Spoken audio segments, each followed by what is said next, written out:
is up, everyone? Welcome to Ginger Runner Live. Actually, I just realized I don't know what episode number this is. 398? It is 398. I did ask you if you were ready. And I said yes. I forgot the episode number. Hi, everyone. Welcome to Ginger Runner Live, episode number 398. Kim and I have gotten our sleep. We are now slightly rested. We still have lots of work to do post Tiger Claw. This last weekend was our third running of our in-person trail event, Tiger Claw. And our guest tonight, John Maxwell, we're going to introduce him here in just a second, is the champion of our brand new distance, the 50-mile Tiger Claw double. It is extreme, and John absolutely destroyed it. It was amazing to watch him run. We're going to talk all about Tiger Claw and John Maxwell's experience at this event and what he's been up to, because he's actually a very seasoned ultra runner and he's won a lot of races, very, very stout races. So this is going to be a super fun show. We're excited that you are joining us tonight. Sit back, relax. Ginger Runner Live, episode 398 begins now.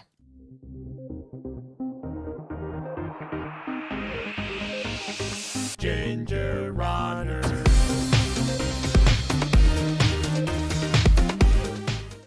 Yay! What is up, everyone? Welcome to episode number 398 of Ginger Runner Live. Thank you for taking some time out of your busy Tuesdays to spend a little bit of it with us. How are you doing tonight, Kim? Oh, I wasn't ready for a question. I wasn't just ready. turned it right to you. I'm doing well. Hi. It is now a couple of days removed from our in-person trail race called Tiger Claw, which was something that we created a few years ago. Our first running of it was in 2019. This last weekend was the third running of it, and we added a second distance. So the race itself is normally like a 25-ish mile race. This last weekend, we decided to add a double. Basically run the 25-mile race, and then you reverse it, and you run another 25 miles, making for a 50-mile distance. So we're going to talk about the race on tonight's show, what happened this last weekend. It was so fun, and we have so many people and things to recognize that occurred this last weekend that just really showcased the community and how awesome trail running is and everything like that. But we also have a very special guest tonight, and it's the first champion of our 50-mile, or the first champion of our first 50-mile Tiger Claw. John Maxwell will be joining us here in just a second. We're excited to talk to him because he's a super stout trail runner and has gotten up to some incredible things out on the mountains here, both locally and beyond. And he did win Tiger Claw 50 in an astounding 8.5 hours. No big deal. Just bonkers time. So we're going to introduce him here in just a second and chat with him about that race experience. But of course, before we do, it's not just myself. It's not just our guest. We also have the wonderful Kim. Hello. Hello. How are you? Are you sure you're not? Are you sure you got rest? No. 100% positive that I did not. Hi, everyone. Kim Tashima Newberry here. As always, if you're new, welcome. Come say hi in the chat room. I will be in there throughout the show. And if you have questions for our wonderful guest, John, please ask your questions there. There's already some talk about maybe some people with residual sore legs going on from this weekend. I would hope so. It's a hard race, and this weekend we had a little bit of weather on Saturday that made the race just that much harder. There were lots of mud elements and stuff like that. So if you've got questions for John or just questions about the race, we can field those to John as well. Yeah, since John absolutely. has run the race multiple times, he knows this course like the back of his hand. We have a lot to talk about with John. So please, bring those questions.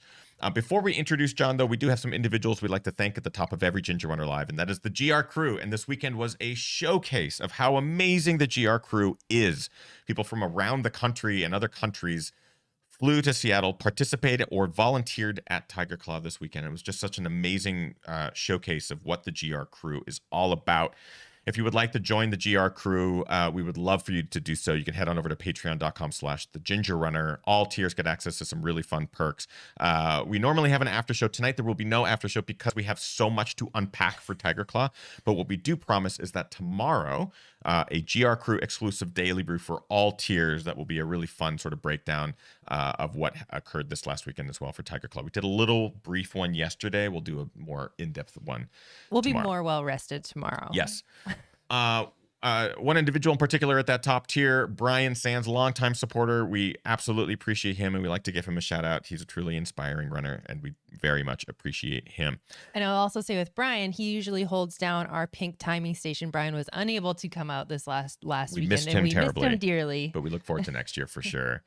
And new for the next few episodes, we're actually really excited about this. We would like to shout out our sponsor, OnX Backcountry. They have stepped up to sponsor a number of Ginger Runner Live episodes. And the reason that there's this really cool connection to tonight's episode in particular, because this will be the first in a series of sponsored episodes with OnX, they sponsored Tiger Claw's podium prizes this year, which was just wonderful. We're so thankful for their support. So they basically provided the prize purse for all of our runners, which was upwards of $3,000 for the races. And John, we're going to write John a check, which is really fun to be able to say. I like that you're telling all the winners, like, we're going to write them a check. Well, I was like, we got money for you. Like, I'm just waiting for you to pull out like a large checkbook and just. I'm just scribbling things. If you don't know what OnX is, it is a backcountry app, a map app. It's wonderful. It allows you to basically create routes and lines and stuff like that through the backcountry. It has all sorts of like avalanche data and 3D maps that you can create routes on. It's highly intuitive, really fun to use, and we'll be working with them a lot in the next couple of weeks with Ginger Runner Live, but also we have some videos planned, which are going to be super fun. So shout out to OnX and everything that they do. We really appreciate their support, and it's a super cool app that you can get. Without further ado, I would like to welcome our amazing, very talented guest coming to us all the way from, I think, another part of Washington, somewhere in the Pacific Northwest. But for the first time on Ginger Runner Live, it is our 50-mile champion, John Maxwell. Yay! Hi, John. Yeah, thank you for having me. How you doing, man? Pretty good. I'm up in Cedro-Woolley, so it is a place up north in Washington here. Kim and I had a conversation today. I grew up in Washington. I feel like I know everything there is to know about Washington. And Kim's like, Cedro-Woolley, like where is that? And I went, oh my God, I actually don't know where it is. I knew it was north. I know it's closer to the border, right? Like you can jump over and hit some Canadian mountains if you want, and some North Cascade stuff, right? Ish. Just east of Mount Vernon, pretty much. So when you're heading out towards Winthrop, you pass right through. Awesome. Oh, okay. Yeah, I have family members that lived in Mount Vernon for years, and there's some fun trails out there for sure. First, John, how are the legs feeling? Today, not as bad. Yesterday was pretty terrible. I mean, I did an Epsom salt bath to try to relieve some pain and discomfort, but walking around was just brutal. And I mean, I'm sure the family was making fun of me for it. So, but today's looking better. What's kind of crazy is, Tiger Claw already. So just some general stats about the race. Our 25 or our short distance now, since we have two, this course iteration has about 75 to 8,000 feet of vert. The 50 miler obviously doubles that. So you're close to 14.5s, 15,000 feet of vert. That's not your first sort of experience with this huge amount of vert on the legs. Based off of Saturday, though, with the race the way it was, the mud and stuff like that, did it feel more difficult than other 50 milers you've run, or was it something that your body's pretty much ready for and like took the brunt of it in the way that you'd hoped? I mean, I definitely feel like I thought I was ready for it. The legs after, I haven't been this sore in a while, I mean, to be honest. So even I did Tienaway last summer, and I think I felt better after Tienaway, to be honest. So the calves this time were just sore as hell. I mean, I don't know. I think Brian Morrison's going to probably watch the show and hear that and go like, damn it, I got to make Tienaway harder. Which is like pretty tough to do because that race is It's insane. Just a couple quick comments in the chat. I'm just going to remind you all again, if you have questions for John or about Tiger Claw, you can ask them in the chat room. Ingen says, John looks so effortlessly solid throughout the race. It was mind-blowing to watch. And of course, if you're out at our race, Ingen was our course marshal just outside the lower aid station in the Tiger King outfit. Yeah, best costume. Mustache. One of the best costumes out there. I said that and realized how many costumes were actually out there. Actually, there were a lot of costumes out there as well. So let's go back a little bit, John. I kind of want to let's start, since this is your first time on the show. Let's sort of start with how you got into trail running, because you have become a master of this craft. You are very, very talented, especially at these difficult races, the ones that really test both mind and body. But what got you into trail running, and what draws you to these really difficult races? I mean, to be honest, and not to be corny by any means, when we had our second son, Jax, I was sitting on the couch, and I specifically remember watching A Decade On and the Oh, video with Brian Morrison, and I was like, man, ultras really seem cool. And at that point, I had been strictly a road marathoner, basically, and kind of just got tired of pounding pavement and looking at your watch, every mile. And I watched that and I was like, maybe I'll try 50. And so I think it was later that year I signed up for White River. And after that, I was like, okay, I'm never doing anything further than 50. And then I signed up for Orcas Island, the following February. So I think it's just kind of rolled into place. what year was that? Would that have been like 2016, 2017? 2017 was White River, and then 2018 was Orcas Island. So, And when he says it was Orcas Island, what John means is it was Orcas Island 100 miler. Just in case anyone, Yeah. I'm looking at your resume right now. So just in case there was any questions over what John meant by, and then there was Orcas Island. Yeah, I'm seeing this here. Yeah, so White River 50 was sort of your first ultra, and Yep. that's a spicy ultra. Has a lot of vert as well. And then it went right into the Orcas Island 100 miler. There's And nothing like Palmish 50-50, Pine to Palm, Whistler, Alpine Meadows, Moab 240. So obviously drawn to the tough stuff. difficult stuff. Yeah. Why do you think that is? Like, why not go run a super buttery, smooth single track California, 5,000 feet of vert, 50K? Like, what draws you to the tough stuff?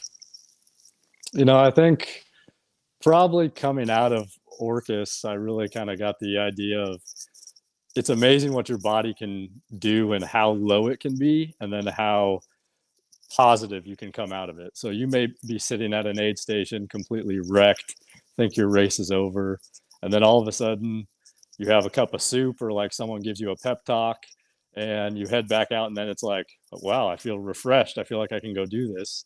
And the longer distances bring that out for sure. So I feel like anything, 100 and above, you start seeing like, okay, I know I'm going to have a low. How do I prepare to come out of that low? And I think that's what I like about it. We talk often about that kind of thing on the show, like how it's an experiment in your ability to cope or adapt. Do you find yourself kind of drawn to those transcendent moments, and like do you seek that sort of suffering, I guess, like the ability to discover new parts of yourself?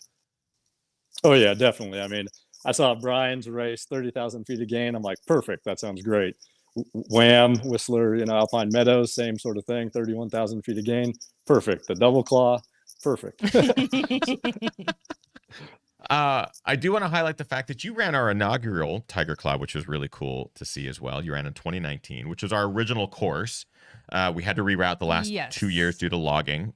We'll be back to the traditional course next year, crossing fingers. So what was the experience like to take on the normal Tiger Claw? So one, we appreciate your trust in us, because that was our first in-person event ever. But what was that experience like? Because we didn't get to have you on the show after the original Tiger Claw.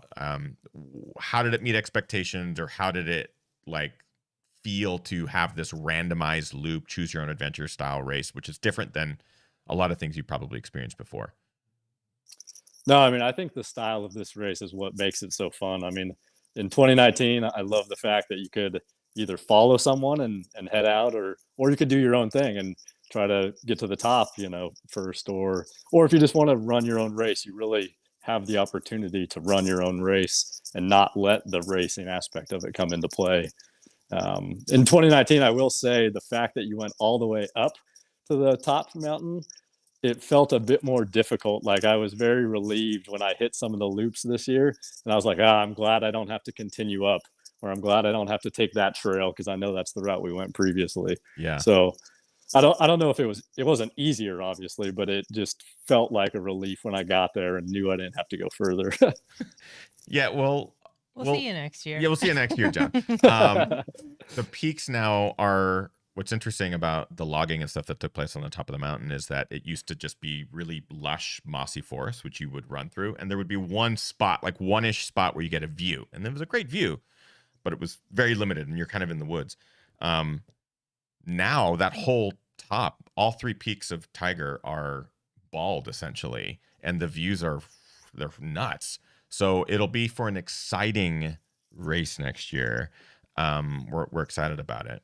But one thing I kind of wanted to touch on as well to shout you out is because you ran our Tiger Claw. You did incredible at it, and you obviously really love technical terrain, steep ups, steep downs. But you took it upon yourself to be the first human that we know of to double it. So our idea was always to run Tiger Claw twice. We had this idea when we created Tiger Claw of like, well, what would it be like? You came up with the idea of doing it in reverse. Yeah. And we're like, we got to do that some year. That happened to be this year. Yeah. But that happened before our first Tiger Claw. You didn't know this, right? Like you just did it. You just did your own version of it. Where the hell did that come from? And how did you manage that? You did it all on your own aid stations, everything. Like, tell us a bit about that day. Yeah, I mean, obviously I love the course. I love the mountains. So any sort of long run, it's always like, oh, where should I go? Yeah, I'm going to Tiger or Squawk or Cougar, and kind of putting them all into play. So yeah, I mean, after I did the race, I was like still trying to ramp up for an effort around Wonderland. So I went out and I was like, well, this is going to be a big vert day. And so I stuck a couple water jugs basically where you guys had the sign for the trail splitting off. I just hid some water by a tree. Was like, well, I guess I'll go do the double claw is what I called it.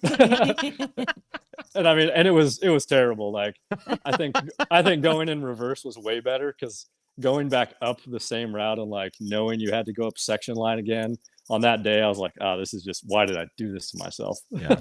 Yeah. It's what's funny is, so you were the first to do it just on your own. That we know of. That we know of. Yeah, that we know of. For your own training for Wonderland, which you went and crushed as well. But then we also had another member of the GR crew, Melissa Vaught, went out and did it on her own, same style. Like, I think that was last year, right? Mm-hmm. Yeah, I think it was last year. And both Kim and I are kind of going, oh my God, people are actually doing this on their own. I can't wait to see what people do at our 50-mile version of the event. And also, just a side note, Melissa Vaught did run Tiger Claw double this last weekend. She did. Placed second, which is pretty cool.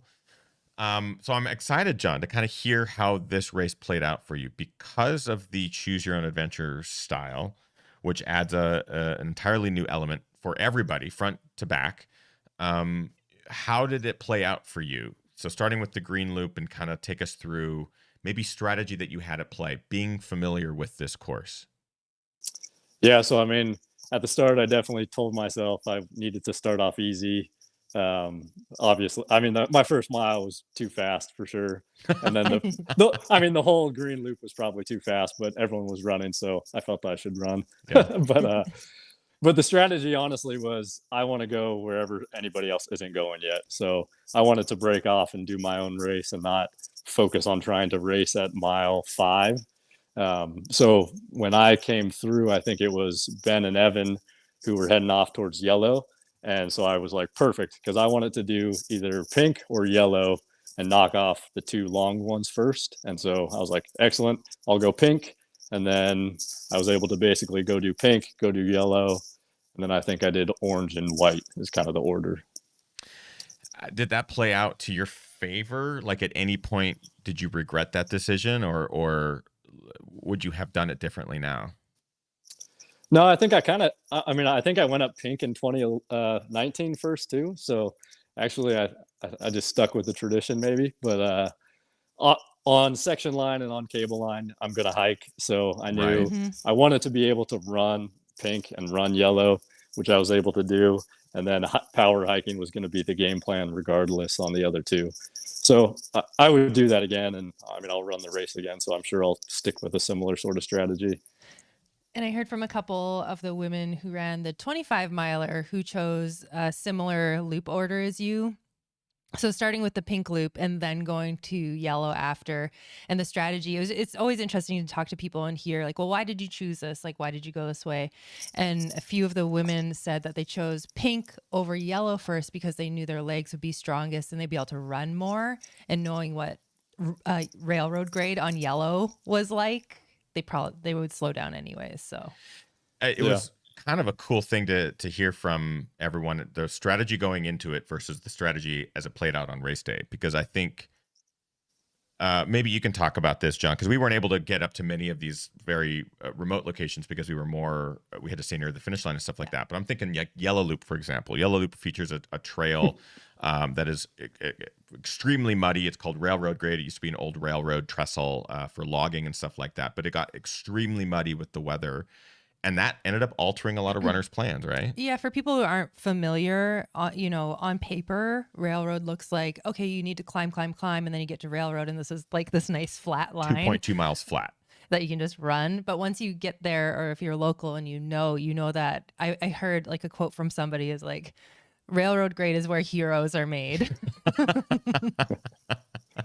Yeah, so I'm super curious if that altered your plans, or did you go in with a full 8 loop plan and then stuck with it for the full 8? No, I mean, I definitely changed up the whole back half actually. And then I agree. I think once I went up pink, I looked at my watch at the top and I realized I had also lost like 1,300 feet. So I knew in the reverse, I was going to be having to gain that much on the reverse. Right. So it was actually, by the time I got to the top of pink, I realized, okay, I'm going to do pink actually before I do yellow on reverse. And then after I got down and I was at the halfway point, on my way down, I guess, I had kind of thought I was going to be doing the 2 long ones and then the 2 short to finish. But I switched it up completely and decided, okay, if I'm on the verge of cramping, I don't want to be coming down cable line where I'm having to jump between rocks. So I wanted to get cable line and section line done quick and then go do, the flat railroad grade when my shuffling got into motion. I also want to commend Evan Williams and Ben Brown, who both placed second and third in the 50-mile race, because it sounded like when the three of you finished and were hanging around and talking with each other and stuff like that, the stories that were being shared, I was like really kind of excited to hear how the experience was for each of you.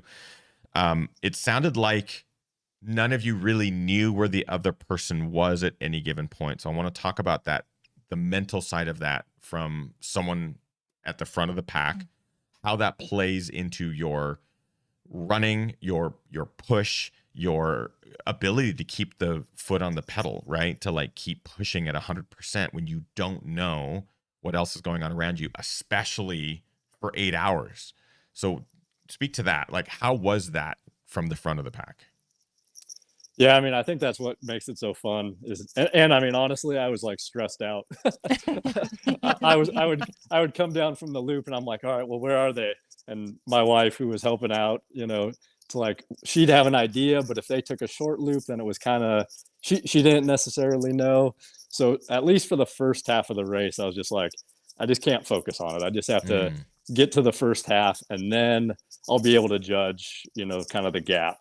But even at that point, I think at the start of the reverse loops, Evan was down there with me. He asked me, "Hey, are you starting the reverse?" And I was like, "Yep." He's like, "All right, see ya." And he just bolted out of there. So, I mean, but I think even at that point, I was still like, okay, 25 miles though. I just need to keep in my game plan and kind of go at my pace. But yeah, I mean, it was just every loop. It was like, am I going to see someone? Or are they going to come past me? Yeah, I don't know. That's what's fun about it. I honestly didn't know I came in first until I could see the trophy, and I was trying to read it because I mean, I saw people there, but I wasn't sure. I didn't want to get my hopes up. Yeah, there was a couple winners actually that did cross the finish line, and I had the trophy in my hand, and they looked at it like, no. Like they didn't want it. Like, that's not for me. It's like, yeah, no, you did finish first.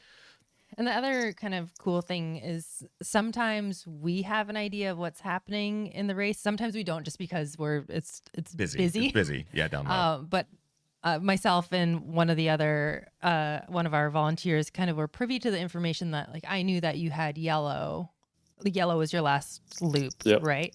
And Evan had one of the short ones Yep. left. So it was really interesting I was trying to, in my mind, I'm like, all right, well, I saw you go out. So I kind of had an idea when you were out. And I was like, this could get really, really tight at the end. And neither of them really know what's going on. And that's happened every year that we've had Tiger Claw. And that's what it's really exciting for us. Yeah. I mean, we're not doing the racing, but it's really exciting to kind of watch it play out.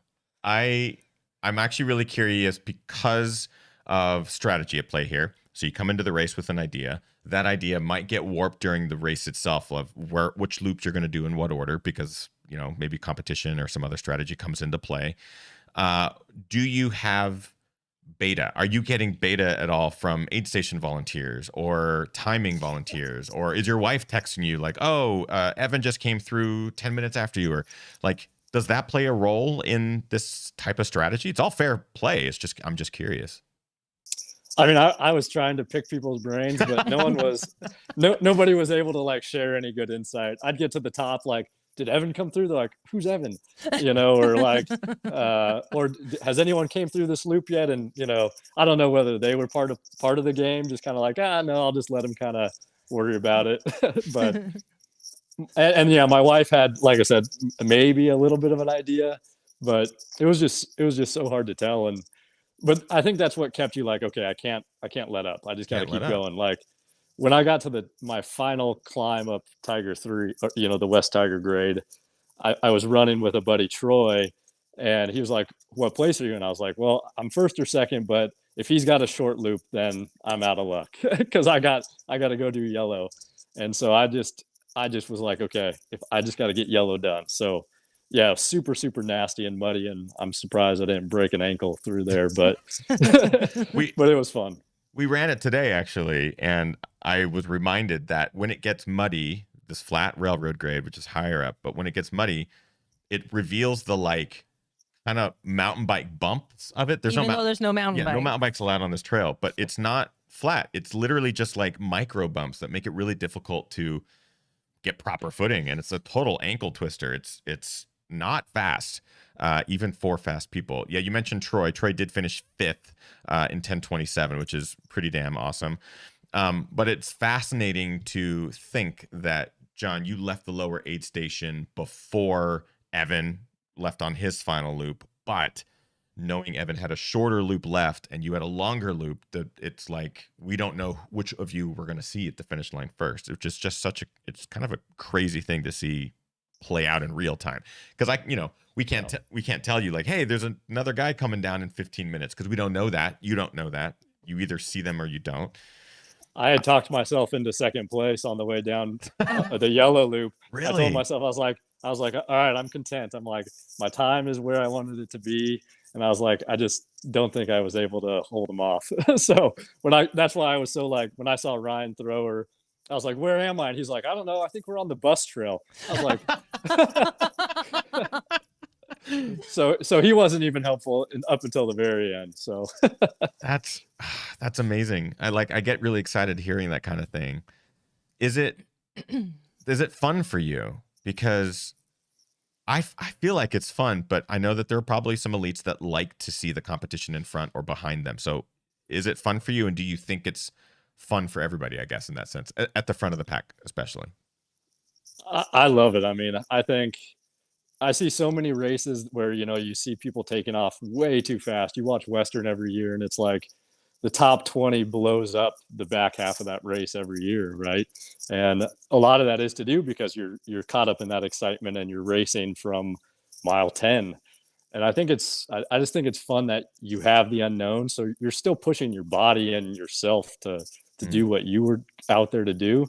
But I think you do take out a little bit of the variable of, seeing someone ahead of you and trying to run at that pace, So yeah, I mean, I think it's brilliant, the race style. So I'm surprised someone else hasn't adapted it. We're seeing some similar things start to pop up, which is kind of cool. Like I admire one. It's a technical. It's really difficult technically to get the back right. end of the races. A lot of the timing stuff that we're doing on the back end, our volunteers are amazing. I cannot commend our volunteers enough. So to see another race attempt it makes me go, oh, you're going through the same headaches that we are as far as like figuring Somebody it out. else knows our pain. Good luck. Have fun. I just wanted to read this any comment questions, here. So Angela, who also ran our inaugural race, Tiger Claw in October, and then the double this year, Angela comments, get this, John passed me on his last loop on yellow as I was in the middle of my 4th loop. Angela was going up yellow, I believe, for the last of her 4 loops in the first 25, while John, you were coming down and finishing up your entire race. Angela ended up finishing 3rd female overall, also her tail of the tiger. She got it done in with 30 minutes to spare at the finish, and she absolutely crushed it. It was a really cool thing to see.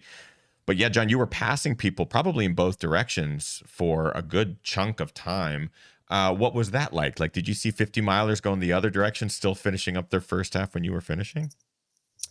Yeah, I mean, I thought it was super fun. I was a little going into the race. I was kind of like, oh, I wonder how going in reverse is going to be, just passing people, or whether it was going to be a jam at all. But honestly, the trail in most of the sections was wide enough where it wasn't an issue. And then it was just like a motivation sort of thing. Like, there's definitely times grinding up the hills where I'm like, man, I feel terrible. Like, when is this climb going to be over? And then you see someone, they're like, oh man, you're doing great. And then, I get to cheer them on as well. And it kind of just like, okay, you can get through this type of thing. And yeah, I thought it was just a blast getting to see people. And, you saw some people multiple times. Like, I don't know whether we were just in sync with doing the same sort of loops, but I'd feel like I'd go do pink, and then I started seeing someone on yellow the next time I saw them. So yeah, it was fun to see the same people multiple times. I am super curious. One thing I kind of wanted to dig into was just the technicality of the course. The course has technical sections. The whole thing is not necessarily a technical race, but it has some very steep sections and some sections that are very technical. We came down Orange today to do like a final sweep. Yeah, we wanted to come down Orange today so we could, feel what you felt. Feel a little bit of what John felt. It was much drier today. I was like, let's run as fast as John runs. Oh, no, we die. Like, no. But any tips or tricks for people who maybe want to get into steep, both climbing and descending, and want to get more efficient or get faster at these types of things? Because clearly that you have that in your belt. You're very talented at both the ascending and descending. So any tips or tricks in dealing with this, even when it's muddy, which has a whole other element which you dealt with? I mean, I do love dark, like honestly, like dark technical descent. So I do most of my running between like 4 a.m. and 6 a.m. So with the family life, just works out better to get running done before work. Then when I work, then I'm home after and can spend time with the family. So for me, just a lot of time practicing those downhills with a headlight on. So when I'm doing it during the day, it feels amazing. I mean, it's like I can see everything. Yeah. So I'm used to going down cable line. I've done cable line downhill, at 4 a.m. a dozen times, and it's a lot of loose rocks, and you definitely have to watch your footing, but just repetition of something, I think, just helps a ton. And then doing it in a fast, mode too, kind of helps you set you up for race day, right? So I like bombing down them in a training run just to hammer the quads or hammer the calves and help, put that fatigue into the body. Yeah, go ahead. Oh, I was going to say, I think I did read, correct me if I'm wrong, I think I did read you either posted somewhere on Instagram or in your story that you actually like running down cable line. And there's very few trail runners, even locally, that will claim that. No, yeah. I mean, cable line, I love all of Tiger Mountain, but I do love, technical trails. I found a trail up here by me, Anderson Mountain, that has a VK type route that's just ridiculously steep and was basically my main Tiger Claw training ground. And I think that had a lot to do with it too. Was I was skiing down that in the mud. I mean, I was practicing on one foot, kind of doing one of these. One of our photographers, Mark Griffith, got some great shots of you coming down cable line. We'll be posting a bunch of those photos and stuff in the coming weeks because it's such a cool thing to see. We do have live questions. Kim, take it away. Yeah, so you just were mentioning family life. You do have 3 little ones right now. I did get a chat with you very briefly before you started Tiger Claw, and I was like, oh, ha, ha, ha. Like you were up super late like us That's last just how you night. laugh Yeah. too. Oh yeah, you were up late the night before. And so there was a question from Ingen in the chat, and Ingen says, I was blown away when I heard that John has little kids. There goes my excuse. How does he balance training for long distances and family? So maybe talk a little bit about that, and then talk a little bit about the fact that you did have a late night the night before Tiger Claw. Yeah, I mean, I think the big thing is I just realized my wife Brittany is amazing. So big shout out to her. She always supports my crazy goals, and if I decide I want to run across Washington, she's like, "Yeah, let's do it. All right." So that's amazing to have that support with you. But then I just have to get it done in the morning. If I don't run in the morning, I almost don't run that day. I mean, it just becomes too tough to go sneak out in the afternoon. So waking up early and just forcing myself to get out there, and then also I just feel great after a morning run. It feels nice. And then the other piece, I guess, would be the bob stroller, the double bob stroller. Oh yeah. Any way you can incorporate the kids into your training plan is huge. So if I do know that I have like a flat, easy run, then it's like, okay, well, I'll take the kids on the stroller run today. And most of the time that ends with me stopping at a convenience store to get them something or finding a mud puddle for them to splash in. But, it keeps it interesting. Do they get what dad does? Like, do they get the trail running spirit vibe? Like, do they love coming out and supporting and cheering and stuff like that? Or are they just like, Dad, you're crazy? Oh, no, I think they love it. I think they have a hard time not being able to eat all the aid station food because they really just want to go to town on the watermelon and Skittles and all the candy, Yeah. So we bring them their own snacks, so they have that. But it's huge. Unfortunately, they weren't at Tiger Claw, but at most races they've been at, and to come through when they're there, especially if I'm in a low moment, I mean, it's like, okay, how can I not, have a moment of joy seeing them? And, Yeah. they have such a fun time out there, and they're normally running up and down. So Britt probably has less sleep than me during an ultra. Go for it. So there was another parent on the podium for the men's side, Ben Brown. And it was really interesting to see after Ben finished the Tiger Claw double, I was out kind of where the finish line pops in, and he was heading out on around the lake loop with his kids. And he's like, I got to go do the cool down. Getting Like, more with the miles. kids. Yeah, cool down with I the was kids. like, man, parents are just at a totally different level. I can't imagine the lack of sleep, just the focus on your family, your kids, trying to wrangle them the night before and all the things that come with that. And also like realizing I should get some sleep. I got to get some sleep. I've got a big race in the morning. I mean, I guess any tips for other parents out there, because I think these are conversations we have on the show quite often too, is any parenting tips or like tips for those who have to try to find that work-life balance and get up in the bright early morning hours for a 50-mile race? Yeah, I mean, trying to get to bed at a decent time. I mean, I'm definitely guilty of falling asleep on the couch, all the time because of an early morning. But you do get used to it. I think somewhat you figure out the spot that your body, like, okay, am I okay if I live off 6 hours of sleep? Do I need 7 hours of sleep? You can find that sweet spot, I think. Because like on race day or the night before the race, my son Jack's t-ball game had got postponed, rained out earlier, so he had a game up here in Cedar Woolley at like 5:30, which meant we didn't get to leave here until a little after 7 or 8, I think it was. And then we got down to Issaquah around 10 and made a quick stop to get some food, and then finally got to the hotel room. But it was kid free, so I will have to say, it was a pretty good night's sleep in the hotel room there. Well, obviously it worked, because obviously the next morning you managed to crank out one hell of a run.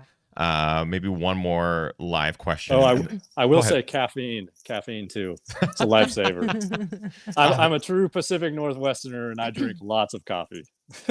We're right there with you. I think that's why we're here right now, able to talk. Coffee is holding us together. Yeah, we're not napping in the other room, like taking a siesta on the couch or anything like that. Go ahead. There's just a general kind of tiger claw question here from Nicholas in the chat. Nicholas says, is the race really 25 miles or is that just a rough estimate? My GPS calculated almost 28 miles for the 25 miler. What was John's final mileage in vert? Do you have those rough numbers, John, of what you came up with?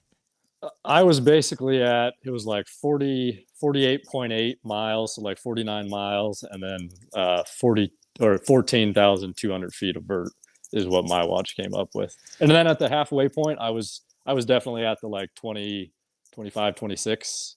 So I mean, I felt like the first loop was definitely pretty spot on. Yeah, the way we formatted the course in year one was to maximize vert in the shortest distance possible. We altered the green loop a bit, and it's much more dynamic now. I really like the new green loop. And we had to add a loop because of the logging and change where that all is. So the current course, the way we look at it, Tiger loves to eat GPS up for breakfast. It does all sorts of crazy things. It's anywhere between 25 and 27.5 miles. Depending on what map source you actually go to, will be any myriad of those equations. But the vert tends to stay the same, anywhere from like 72 to 78 in the current 25 miler. The 50 miler is like near perfect because yours, I remember you crossed the line. I remember asking like, what do you have? And you were just under. We had one 50-mile finisher who was just over 50 miles with about 14.8. And so the numbers are right on for the 50 miler. So yes, in answer to Nicholas's question, the 25 miler ran a little long this year. We just gave you more mileage for it's 25 miles more bang for your buck. 25 miles ish. Next year will be different. Yeah. Which will be nice. It'll be interesting. Get excited about that. So John, this is your first time on the show. One thing that we like to do with all of our first time guests is a little thing we call the Quickie question quiz. It is a very simple series of questions. All you got to do is answer with the first thing that comes to your head. Let me know when you're ready by giving me the big old thumbs up, and we'll just dive right in. Sure. Yep. What was your very first race? The Eugene Marathon.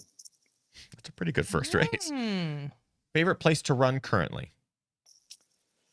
I think I'd have to say Anderson Mountain out here by me. Nobody's on it. Road or trails? Definitely trails. Bucket list race? I'd like to get over to do UTMB, TDS, one of those races. Favorite running movie? Probably Unbroken. Favorite, guilty pleasure TV show? I've spent a lot of time with Letterkenny over the past few months. Oh, man. Caitlin and Ellie Gerben are going to freak out when they hear you say that. They turned us on to it. I can't believe we hadn't watched it. I think I've watched every episode maybe twice. Did you grow up in the Midwest or in that area? No. Okay. Gary Robbins turned me on to that one. It's very Canadian too, right? Like, well, I know it's Canadian, but like our Midwestern friends really like it too. Favorite pre-race meal? I'm a big fan of spaghetti, but I'm pretty easygoing. I take anything that Britt's willing to make that day. Favorite post-race meal? The first probably good food I see, but it would have to be like 2 hours after the race, something like that. And finally, what are your current running kicks? Or what did you run Tiger Claw in? What shoes? I used the Salomon Sense Ride 4s. I use those for a lot of things. I've spent a lot of time in the Ultra Glide recently too. But yeah, just kind of mix it up with all the different Salomon shoes for sure. Awesome. Congratulations, John. You passed the Quickie question quiz. 100%. We're so stoked, man, that you both trusted us and ran our first year race, but then also came back and ran our first 50-mile race. I believe someone in the chat called this stat out, which I had not done the math on yet, but I believe you are one of 6 people that ran both the inaugural 25-miler and finished the 50-miler as well. So you will have what's kind of cool. We're so honored that people chose to run this race, and the 50-mile particularly.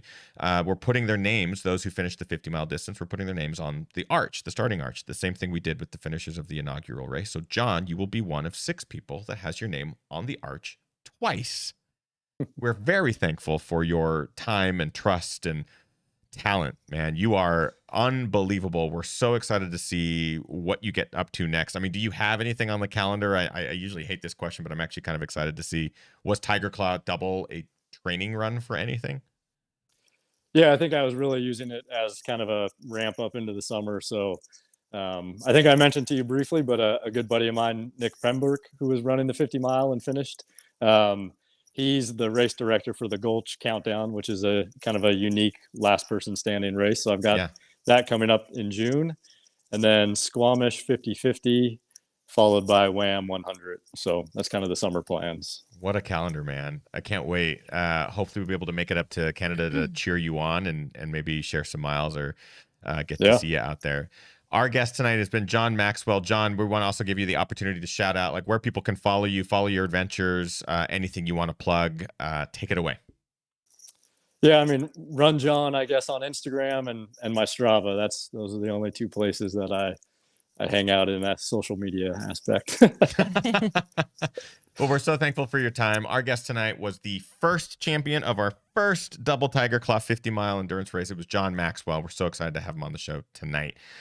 We would also like to recognize the other podiums for both our 25 men's and women's podium, as well as our 50-mile men's and women's podium. Kim, take it away. Yeah, for the 50-mile men's podium, of course, John Maxwell, our wonderful guest, placed first, followed by Evan Williams and then Ben Brown. Huge shout out.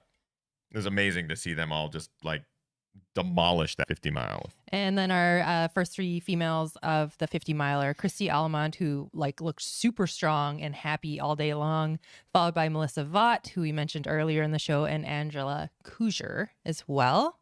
Our Tiger Claw 25-mile top runners, Mike Siddick, Andrew Russell, and Thomas Keene. Both Mike and Andrew, BC guys. Yeah. We had some great Canada contingent down here racing Tiger Claw. And what's also cool about, I mean, this is all the podiums. I'll let you get to the female too, because the female is kind of the highlight of this, was how close everyone finished and didn't really know where each other was. So that goes for the 50-mile race, people minutes apart, as well as the 25-mile race. Like Mike and Andrew, for example, were less than 4 minutes, like basically 3 minutes and 10 seconds apart, which is essentially a single switchback. And I think last year our top two men were close to a minute or under a minute apart as well. Yep. And then the top three women for the 25-miler, Peyton Bilo won first place, Caitlin Gerben second, and Christina Randrup in third. An extra shout out to Caitlin Gerben, who also then went back up the mountain and volunteered for the rest of the day for us. Caitlin Gerben hauled up probably half of the race supplies to the upper aid station all week. She course marked the orange loop. She swept. She volunteered that day after her second place finish. Caitlin Gerben, special tip of the hat to you for doing the most. So that is our Tiger Claw recap episode with John Maxwell, our 50-mile champion. We are so thankful. I want to end this show with just a huge thank you to the incredible community that came out to support. We had so many GR crew members. We had so many local trail runners. We had so many just wonderful humans show up and sacrifice their weekend to support others in their pursuit of challenging themselves on this crazy course in crazy weather. I mean, we honestly lucked out with the weather on Saturday. There was a patch of rain. It could have been so much worse. Yeah, it could have been so much worse. There was a patch of rain and then it was sun.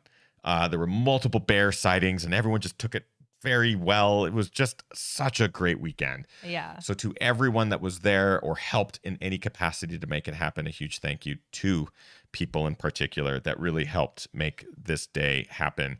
Austin and Darren Burris, we hope that you are watching.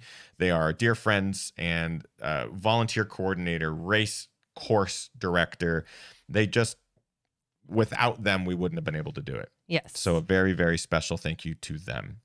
We're going to wrap up tonight's episode. Again, no after show tonight, but we will do a special daily brew tomorrow for all tiers where we'll talk more about Tiger Claw and sort of wrap it up. Maybe share some photos and some fun stuff, content from the day. Our guest tonight has been John Maxwell. Go follow him at run_John, I believe, on Instagram. He's super fun to follow and just a talented runner. We appreciate you all so much. Get out there, train hard, race harder, and party the hardest. I know I am. Thanks all. Bye.